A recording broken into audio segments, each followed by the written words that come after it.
biggest life lesson. That's really hard. I feel like I've learned so much about what I can do better. I'd say the thing that's really stuck out to me recently is that principle of consistency, which we kind of started with, right? Yeah.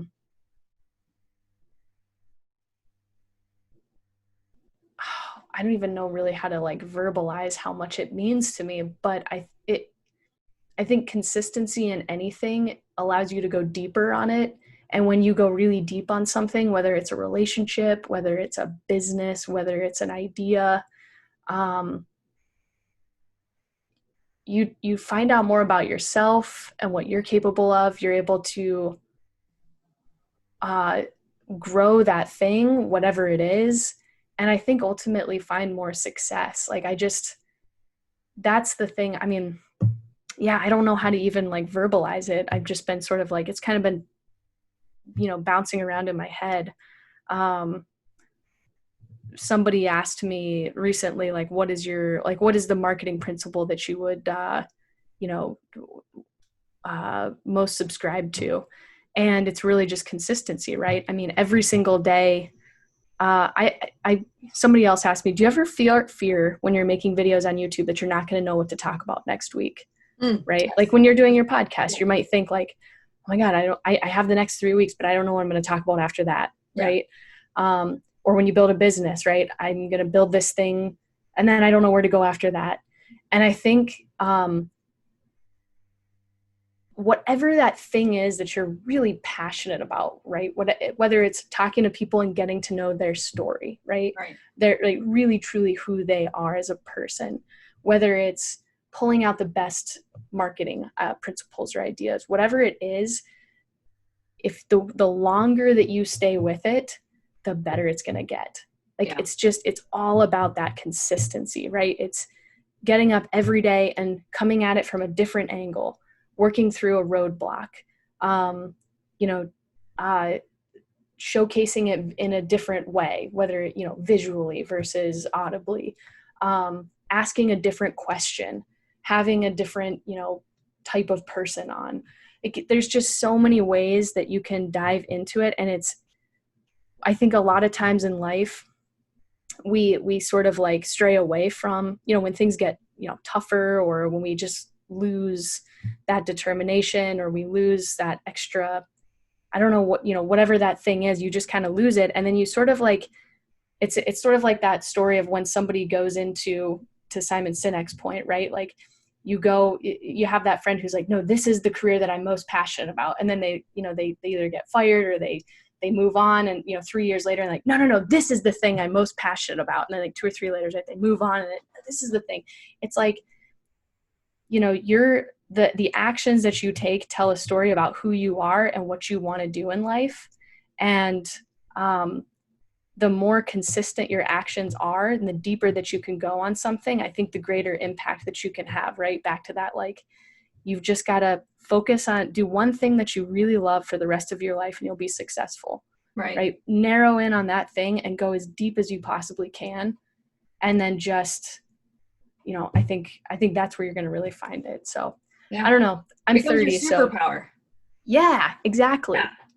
Exactly. Maybe I'll have a better way of describing that when I'm 40, but that's my very, very rough draft 30-year-old version of it. But when you know that you're living the dream, those dreams do change though. And not ever just going, well, I guess this is the best it's going to be. Well, if it's the best it's going to be, it's because you decided to stay there. Yeah. And I never felt like that I ever had to stand still if I did not want to. And there's times when I haven't probably stood still long enough to enjoy what I've achieved, even because I was so ready to move on to the next thing. But at the very least, I never let myself feel boxed in to where I could not make more of a situation, or I could not find a way to a better situation from where I was. Yeah, which is beautiful, because I think that when I talk to people, especially other women in the industry, I think the thing that I hear a lot is like, I just feel stuck and I don't know what to do next. And I think that you've done a good job of being just very, very self-aware of when you're starting to feel that, and not waiting until you're 2 years into that going, oh yeah, now I feel even more stuck. I didn't take the time to recognize it then. So you really have just been, like cognizant of that and making sure that you're mindful and ready to start seeking out that next opportunity or creating the next opportunity that you wanted to really, pursue. So if you had to give a piece of advice to, somebody starting out in the industry, I mean, I'd like to say, a 22, 24-year-old female starting, but really could be anybody. Like what kind of advice would you give that person?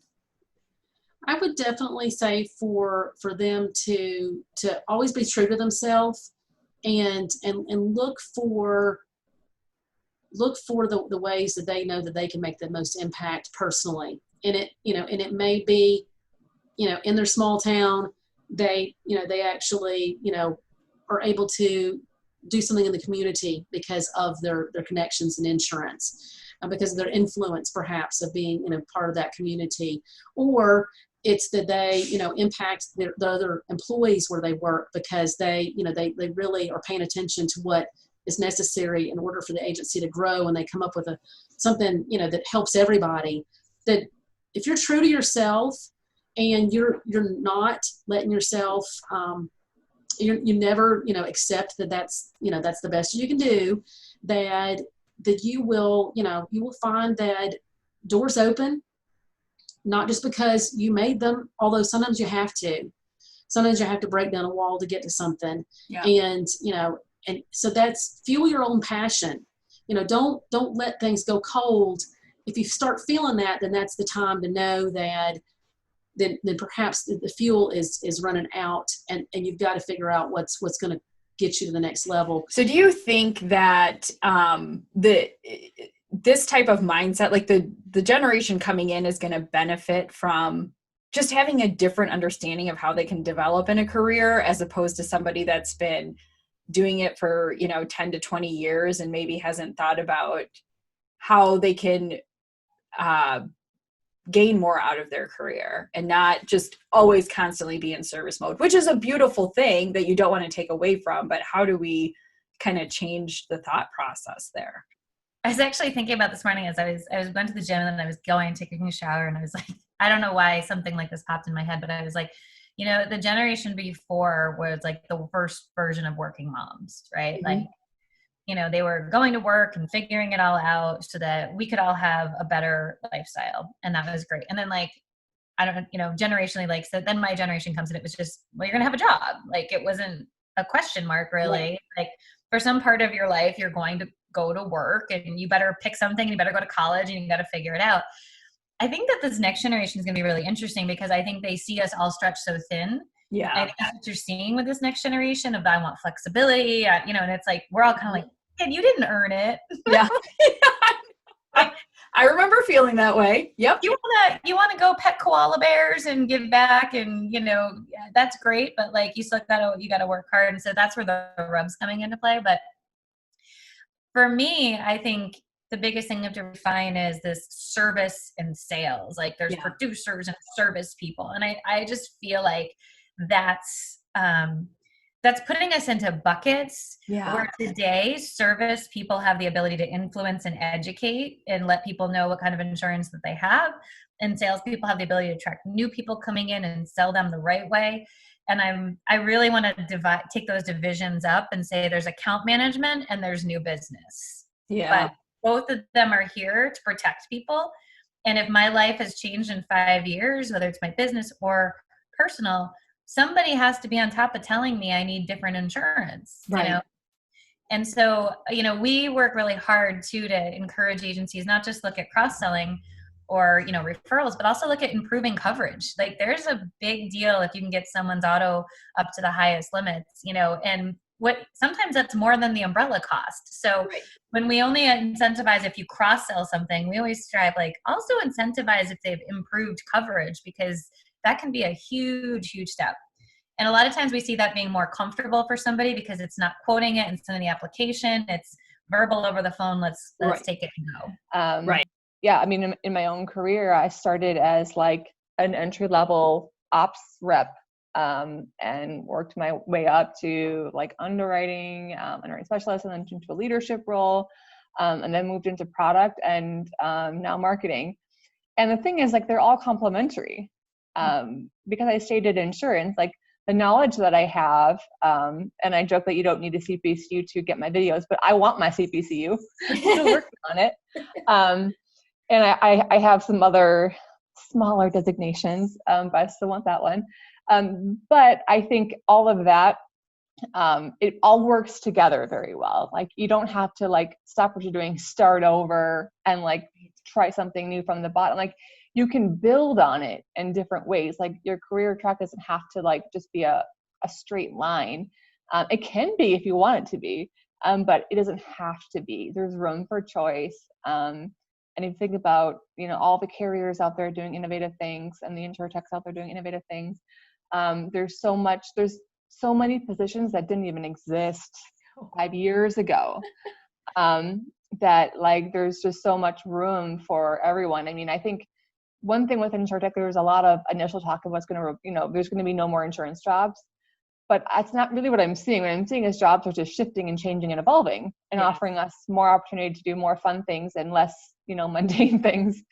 So far, that's, I think, had some positive ramifications. So many times I hear people say, I'll offer up my advice, and then no one will listen, but a week later, Joe comes up with the same idea, and, it's like gold that he just spoke. So I don't know that there's something that we can change when it comes to that perspective of things, but I think what we need to start doing as women in the industry is really building up the confidence in one another to speak up. And I'm not saying go into a room where, you shouldn't be speaking up and say, oh, I know this, I have this answer, and like trying to push your opinion on people. I'm saying if you have the knowledge to back up something, and that this is the thing that they should be doing, then you need to have the confidence to go in that room and speak up and say, this is why we should be doing it.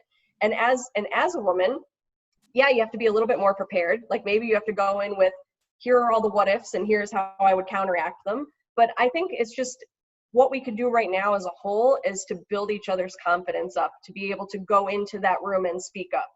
I mean, that's what I keep telling myself this. What's the absolute worst thing that can happen? Okay, maybe you get embarrassed. Great. Leave the room, recollect yourself, go back at it again. If you're not going to, risk getting fired, or like the hangover, like, but did you die? Like, no, you didn't. So you'll recover and you'll get over it, just like everything else in life. So I think it's just a matter of making women be like, listen, you can do this. Get over your fear, suck it up, get in that room and show them what you can do, because there's so many women out there that are capable of so many amazing things that they're just afraid to do it. And, we can benefit from so many women speaking up. And I know that they've got great ideas and great points to make, and they just don't do it because they're afraid, or they think they're not worthy of it, but you are. So I think just as a whole, we need to just say, ladies, get out there and do it. I was reflecting on this the other day, and one of the things that I've noticed throughout my career is women can be good leaders, and those that have the potential to be good leaders are right in front of us. But typically they don't have the confidence to move forward with it. And one of the things that I've been working really hard with, when I have someone who I think is high potential, who's a female on my team, and male as well, but our females definitely have different challenges, right?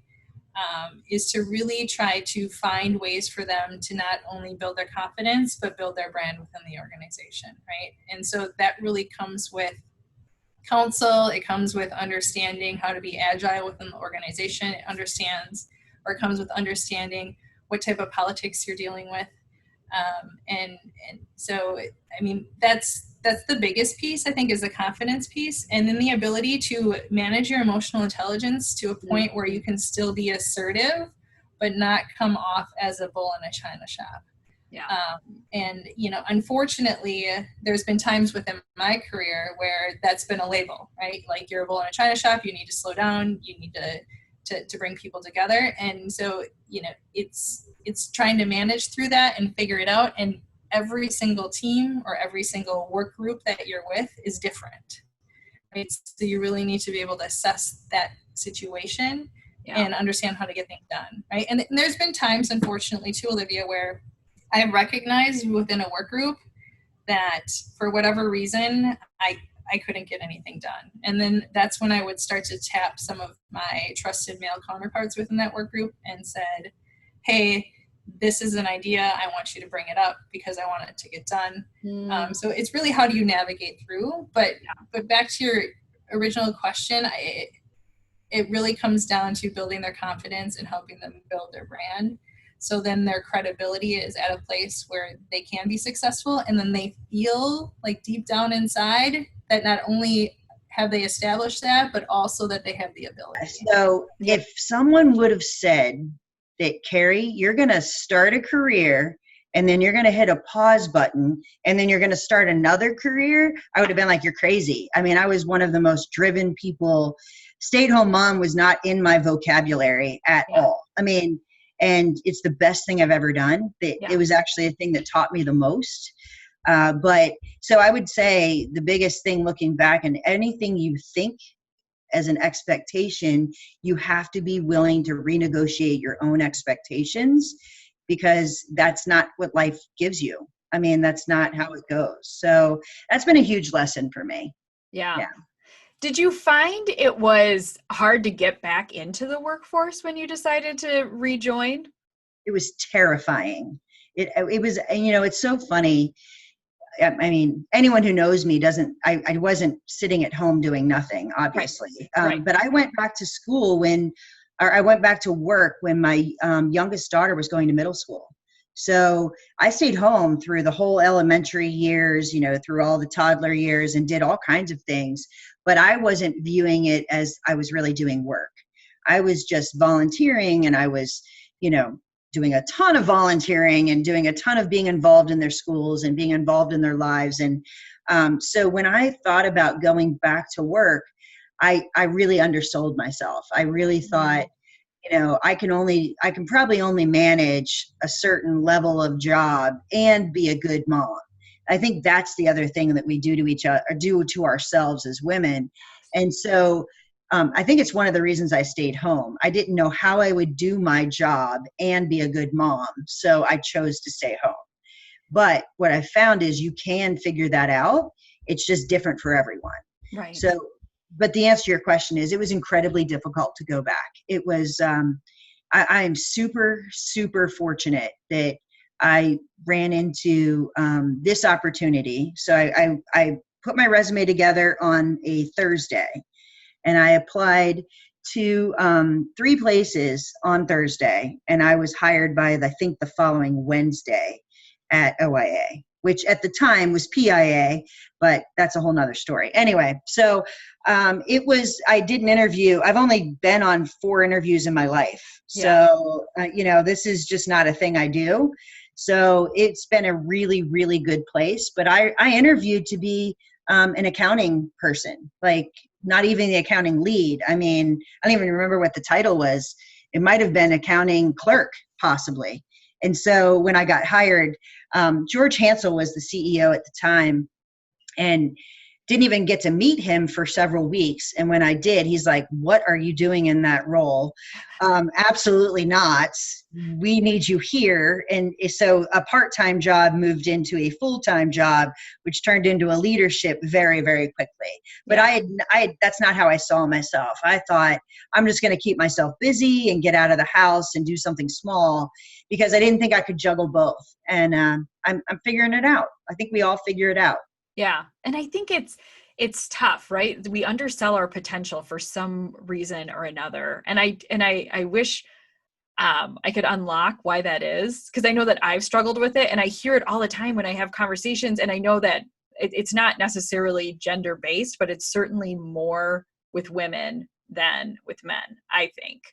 Yeah, I would agree. I think it's the expectations. And what's funny is it's not necessarily the external expectations, it's our own expectations, you know? And so I've had to redefine roles within our house in order to have the job I have now. I've had to redefine roles with my kids in order to have the job I have. Like, I've had to redefine expectations with my friends. It's way different being a stay-at-home mom and you have lunch on Friday with your friends versus I'm going to a part-time job that blew up into this really fantastic opportunity. Right. And now all those friends that I had all this time for, I don't. And so I've had to renegotiate a fair amount in this evolution. So I think it's all the expectations, and it comes from everywhere, but really what drives that is our own expectations of what success looks like, right?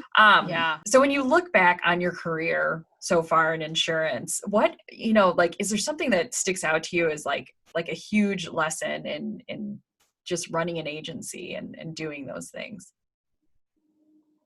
Oh man. I think that building the right team, I don't know that I really thought about the culture of the team when I first came into it, because it wasn't my team in the beginning. I was the interloper coming in. So for a lot of those years, I kind of sat back and as much as somebody with my personality can sit back and watch. But there was people that I didn't hire, that I wasn't involved in, them being here. And I think once I was able to get into a role where I could influence those decisions a little bit more, I started paying attention to, the team that you build has to work in a certain way. And there's wrong people to be on your team. Yeah. And in the very beginning, even over the course of the first 5 or 10 years, there was some wrong things that didn't work. And now I feel like we're moving more towards where we have that culture. Culture is really important to me. I am a no drama person. Yeah. And when I hire somebody, I really I get that drama meter out and I really try to pinpoint some drama areas. And if I start to pick up on a drama meter, I'm done with that one. So I finish it politely, but they're going to get a, thank you for popping in. This is the direction we've gone, and it doesn't include you. But that is so important, because you have to have the people that will work together, that will take the drama down and just, however the trend right now is to find your why. Your team has to know the why. We focus on the how. It's like, how do we make this happen? How do we make this better? That's our focus. That's what we talk about. And I think you get that people. The other thing too that somebody asked the other day was, does your team get incentivized for volunteer work? I'm like, no, because we did that before it was cool. We've been in existence for almost 60 years now, and our people are just naturally drawn to that because that's the people we're drawn to. Yeah. We believe heavily in being involved in our communities, and we volunteer, and our employees volunteer, and they just do amazing things. And some of the stuff they've done even through this whole deal has been amazing. One thing in particular was one of our agents that's very involved in the school system, and he helps coach and just does a lot of things. That's kind of his volunteer niche. One of the teachers was having to bag up the students' stuff from, because Kansas, they closed the whole school year very, very early.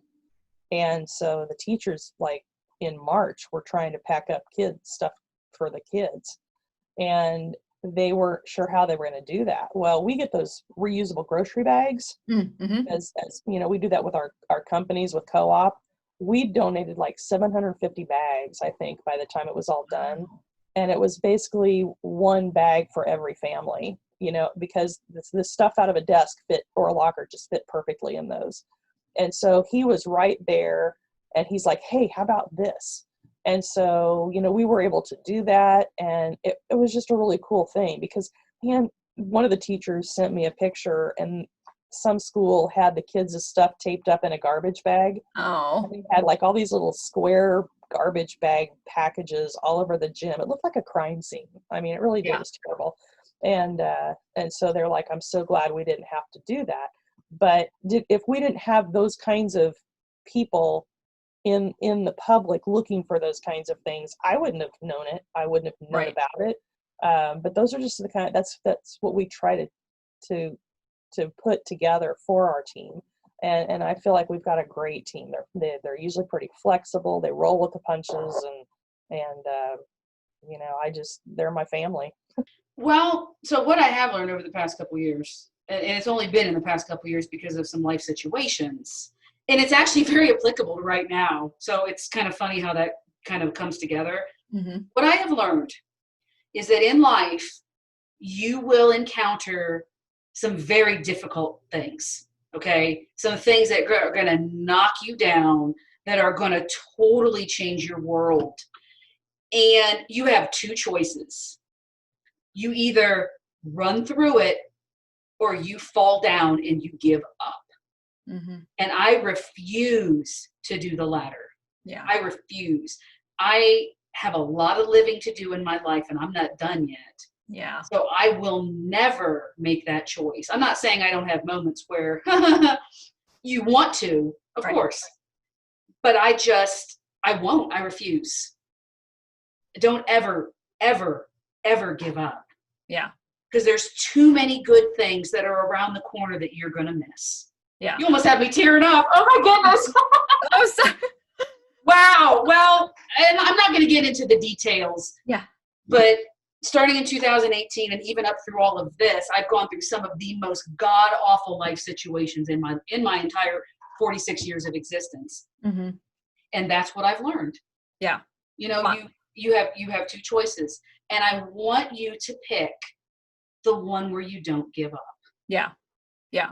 Because people are counting on you, and, you know, whether that's your family, whether that's your workplace, whether that's other people in the industry, as an example. I mean, people are counting on you, and you need to count on yourself. Yeah. So that's the biggest life lesson I've learned. And I Yeah. take that to heart every single day. I refuse. So Carrie's not waving the white flag. Huh? You're not waving the white flag. No, I refuse to wave the white flag. Now, that's not to say I don't ask for help, okay? Right. So I guess white flag is, in popular language, is give up, right? The surrender flag. The surrender flag. Okay. So I won't surrender, but I also will ask for help. Yeah. Okay. So I've also learned that I'm not too proud to ask for help. Yeah. Okay. I don't know it all. The minute I think I know it all, I might as well just retire from everything, because you're always learning. There's always opportunity. There's always other things. And so I do know to ask for help, and I do it on a regular basis. Yeah. I just did it today. So, but I will not surrender. I will not do it. Yeah. There's too many good things around the corner. I know there are.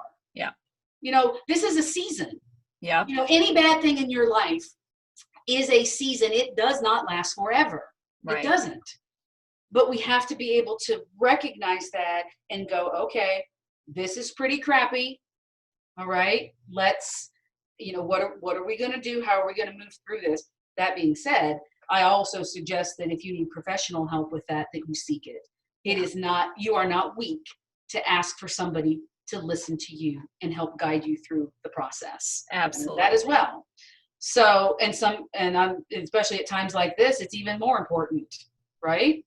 Absolutely. So no, I will not wave that white flag. I won't do it. I think we're in such a cool time right now in our industry because everything is changing. Like, we're for the first time in our space all doing the same thing. Like, we're home based, all these, like, we're having to adapt, right? Like, everybody is doing the same thing. We're having to adapt. So I think the best thing that we can do, and we're getting a lot of support from men in our industry right now too. So the best thing I think for females to do right now is to tap into what fills their tank. So if they're like, all right, I want to do something brave, I want to just figure out, for one, what it is. Like, my intention was never to become like a public speaker in the insurance space. Like, that is just the weirdest job description on the planet. And that was never something that I really thought about doing until I kind of got thrown in and said, like, you're doing something cool. Like, we want to hear about it. I'm like, why? It's so dumb. I'm a Tucson insurance agent. Who cares? And then I found I really liked it. But I think what we could be doing as you and me, like females in the insurance space, is allowing a safe platform for other females to ask questions without judgment. Yep. So it's almost as if, and I have to check myself all the time, because like those basic insurance questions that you're like, oh my gosh, how does an insured not know this? Like you have to treat them like, you know, babies, because that's not their job. Right. Same thing when it comes to new female insurance agents or anyone in this space. I think sometimes what happens is, I'm the worst offender of this a couple of years back. You kind of get like a little bit of, whew, I'm not too bad at this. And then you almost create this non-approachable like vibe of like, been there, done that. And I think it's really important for you'll know a good female in the space because she'll be the one clapping for you. Like she'll be the one who's like, yes, yes, yes. Follow those women. Don't get, for you and I, we could probably encourage other women to not necessarily get shiny object syndrome with what they think someone else is doing. Really keep in mind, like if you think someone is doing something or running this big, gigantic, like $1 billion agency, whatever you're thinking as to why they're doing that, keep in mind they all started from the same exact place. They all started with kids at, you know, whether they have kids or not, but like Claudia McLean, for example, I think she's wonderful. I think she's a wonderful person in general. And I followed her a lot at the beginning of my career. And she said something to me when I first spoke for the first time in Texas. And she gave me like this little boot. And she goes, we all started from the same place. We all started from the same office, with in-office sleepovers with our kids, with having to multitask, have to basically tell them to be quiet so you could take a phone call. We all started from that same place. It's what you do with that place that makes you different. And it honestly, like after a couple of years of speaking to other people, other agents, whatever, I've really just kind of decided that I love the learning process. Yeah. And you and me together, I would rather have a safe platform for other agents to learn, whether you're female or male, other agents to learn how to get to, you know, those milestones in their agency, rather than ever let anyone think that I got here just for sure grit. Sure, I have some, like definitely we both have grit, but like it's mistakes and learning and stuff that I don't talk about. Like I do, because I tend to be a little bit more open than most. But it's a lot of tears and a lot of mistakes. And I think that our insurance space right now, with how much it's growing, I think we need to do a really good job of reminding people to take it to the basics, and that it is okay to ask questions, even if it seems like that person you're asking it to is going to basically, in your world, explain free glass coverage, because that's what it feels like, you know, like here I am asking Claudia McLean, like this like huge mega female in this space, like, how do I do this? And she is just immensely humble. And I think that is the best thing we can do for other females, is to humble ourselves and remember that we truly are equal in the space, regardless of how big your book size is, because truth be told, your book size probably really isn't that big anyways. So just, we're all on the same playing field. My family that I have right now versus my extended family, because there's 28 of us, so that would be way too long to kind of talk about. I have been with certainly like my soul partner for 5 years now. We just celebrated our 5th anniversary a couple of days ago. And together we have the 4 boys that I knew I would always have. Well, I didn't think I'd have 4 boys. I knew I had 4 kids. I didn't know how that would come to me. And so I have 3 of my own biologically, and I have a stepson. And it's just, you know, it's everything. It's not what I planned, but it's everything that I need. Yeah. Like I feel like I'm going to be talking in quotes and cheesy cliches as time goes on. You know, there's so No, I love that this is the world that we live in. So do we share this? This is my favorite thing. I love it. Yeah. And there's a reason why there's, you know, the cliches are there, because there's a kind of a grain of truth. The other thing I will say about quotes and cliches, despite the fact that I love them, I slaughter them almost every time. That's okay. I have to write them down verbatim, or I don't remember them. So that's my family in its like simplest kind of form, and it is, I have two core values, and family is one of them, family and freedom. Yeah. And so I choose, all my life decisions now are based on that, and it makes life so much simpler. I'm looking for simple, I'm looking for ease, I'm looking for love, and that's what I build my life around. I love it. I love it. I still have not, oh my gosh, I don't think I narrowed down to 2 core values after we did Dare to Lead. Well, I was mad when someone told me 5 was too many. I honestly was. I was like, what are you talking about? And I resisted narrowing it down. I really did. Yeah. And then I have learned, I've got this nagging voice I've named Sally, who gets really loud at times. And so she was sort of talking that whole idea down of narrowing it down to 2. And then I questioned why I was resisting, and so I thought, well, what's the harm in trying to narrow it down? And I just feel like there's layers to everything, including your values. It doesn't mean that other things that are not those core most values are unimportant. It's not one or the other. It's not important or unimportant. It's all layered. So if you just think about the innermost core, and then there's some other layers, it's like friends. You've got some super, super, super close friends that you'd hold tight. And then you've got another ring, which is still really great people in your life. I feel like your values can be kind of like that.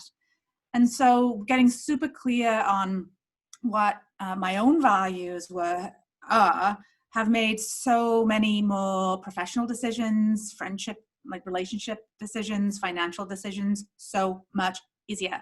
Yeah. One of them being something that you reminded me of, was it beginning of COVID? So about financials. Oh, yeah. Like, I got my stuff in order that had been out of order for 5 years from a financial perspective. Yeah. And when this COVID situation occurred, you reminded me, like, wow, what great foresight you had to take care of that. I wish I'd had, the foresight, but I couldn't claim it was. But it really did. It really was good timing that I got all of that in order, so that things were a little less scary on the financial front.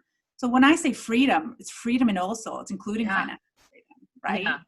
So getting clear, I went a few different tangents, but boiling it down to the clarity that 2 values can bring you, that's an example of how it can affect the choices and the decisions that you make in your life around what's of core most importance. I'd say the greatest impact has definitely been my mother.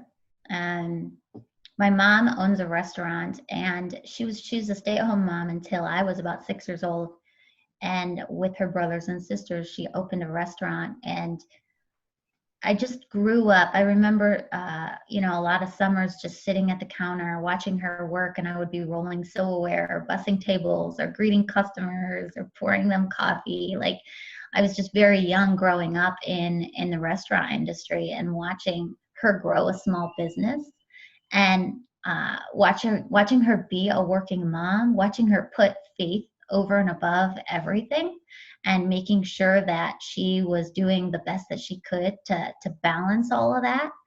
And my goal has always been to just kind of follow those footsteps, because I think she's done a phenomenal job. And even right now with the situation that the restaurant's she's just been amazing and so inspiring in terms of like her perspective on how they're going to get through this situation that they're in. She had DoorDash and Uber Eats set up 6 to 8 months ago. And this is a small family-owned restaurant.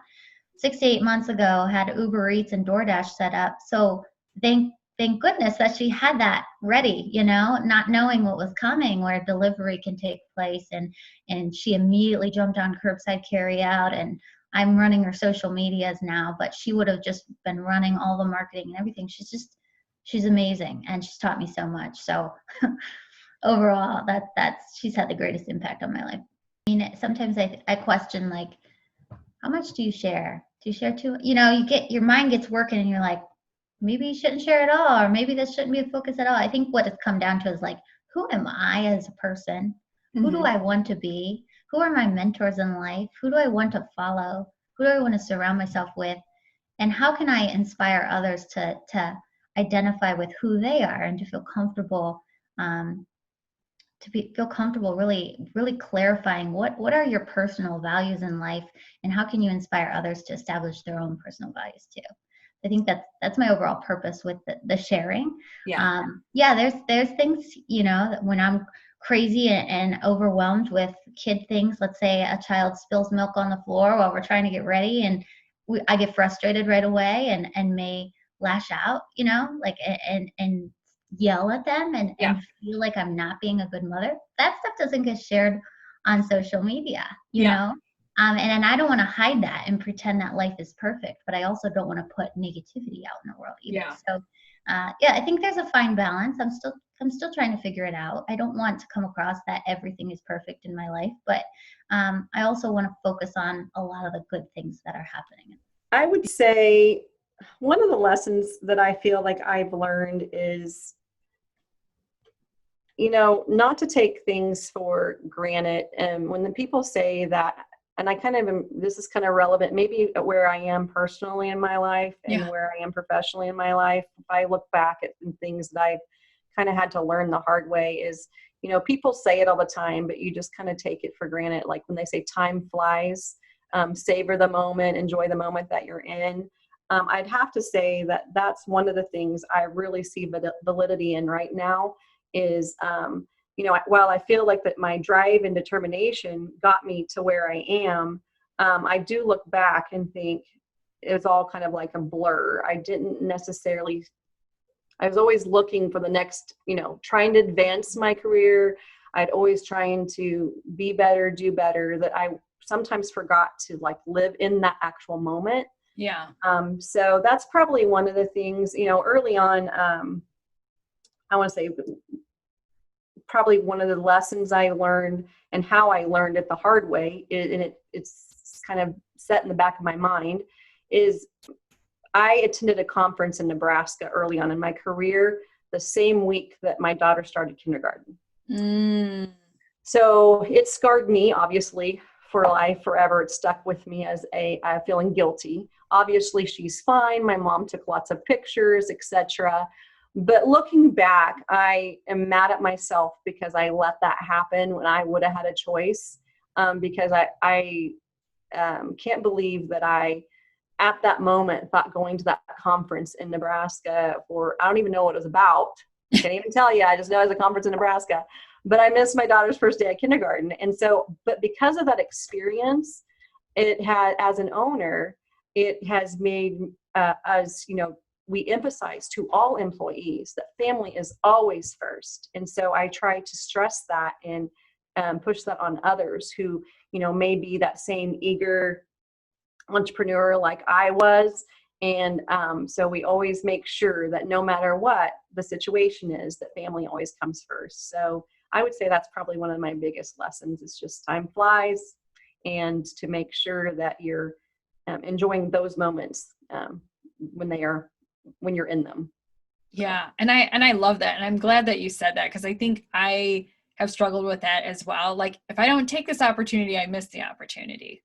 Mm-hmm. But that's not necessarily true. Those opportunities will be there tomorrow. Yeah. Yeah. Or something different, maybe something better. Yeah. Maybe, and so, like slowing that train down a little bit.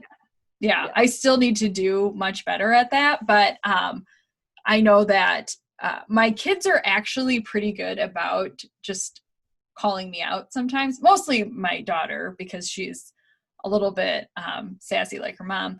But she just tells me like it is. She'll be like, well, you said that we were going to do such and such at 8:30 so that I could go to bed, and you're on your computer. And she will just laser right into me, and I will be like, okay, so I'm going to walk away from this right now. And if I don't, she'll be like, that was 5 minutes ago, Mom. Like, she is always watching. So she's got that accountability. Yeah, exactly. Yeah. She's like the little angel on my shoulder, reminding me. She's gonna be a good manager someday. Yeah. She thinks she is now. Yeah.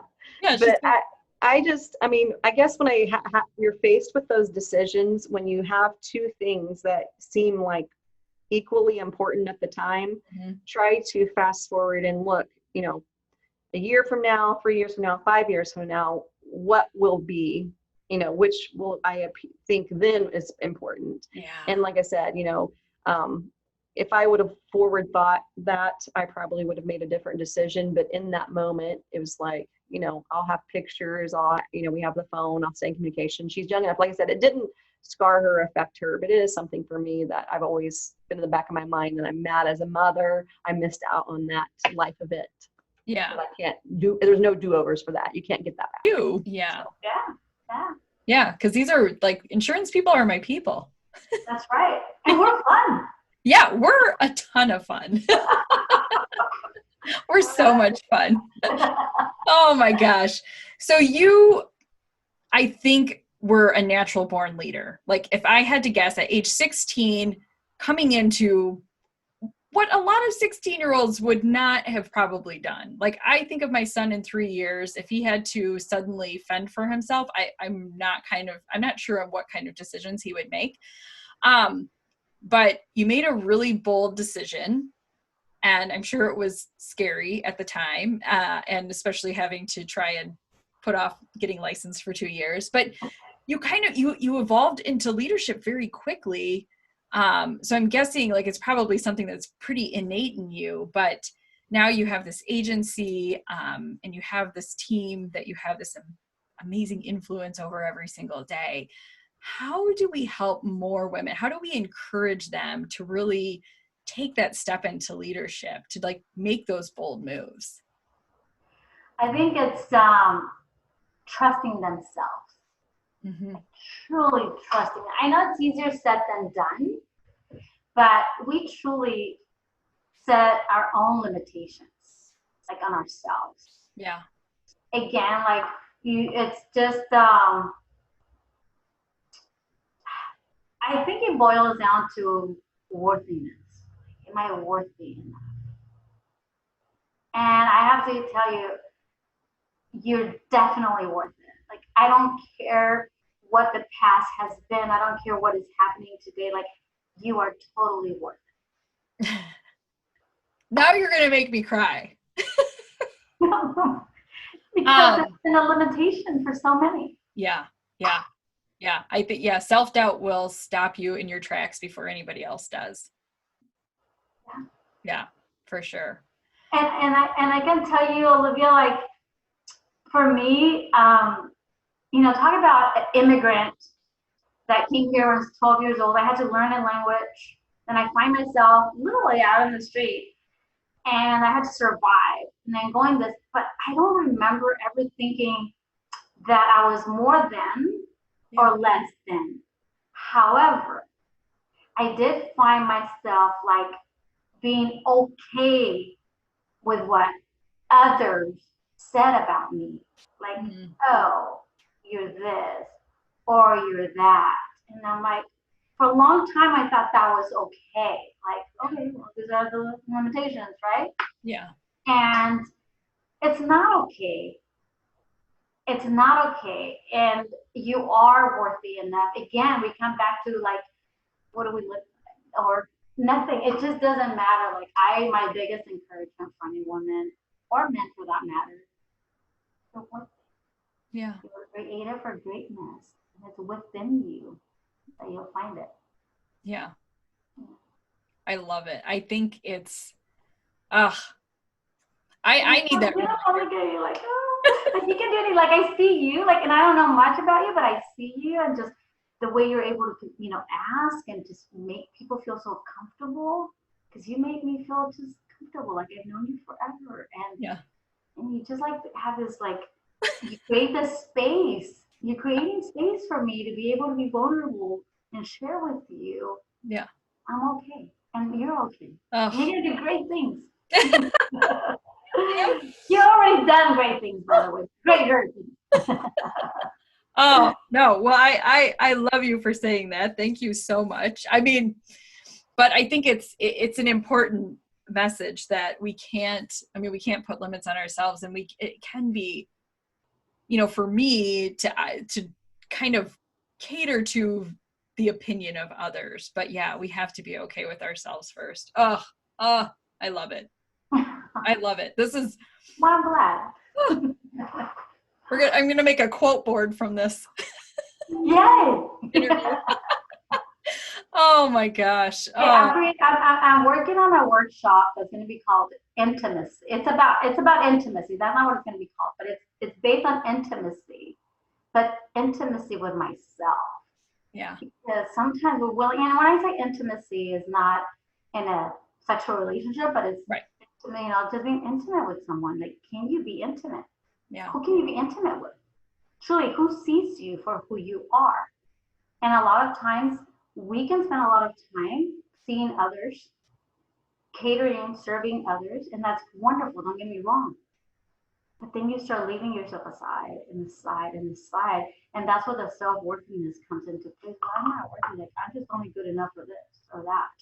Yeah. But I'm here to tell you now, you're worthy of everything and anything. So if you could go back and tell your younger self, and I know we've kind of like talked about this a little bit, but if you could give yourself one piece of advice at age 16, what would it be? I would say get rid of your ego and don't lone wolf. It's very lonely. Yeah. There's so many people that are willing to be there for you, that are willing to lift you up. Mm-hmm. And sometimes we go through life and in business, especially in business, being afraid. If I share this and they're going to take my idea, they're going to make it great. Well, if they do that, you have the same opportunity and you didn't do it. Mm-hmm. But I guarantee you it's not. What you'll end up happening is lean on those people that have had the experience, that have had the struggles. That's what I would tell myself. Like, don't be ashamed. Don't be ashamed of who you are, and be vulnerable to, and open up to people that are willing to guide you. And, because life can be so much easier when you have a support group, really. Then you go through like so many years, you're like, oh my gosh, if I only could have asked that person. Yeah. I think getting vulnerable, that's what I would tell myself. Be vulnerable, Patty. Get rid of your ego.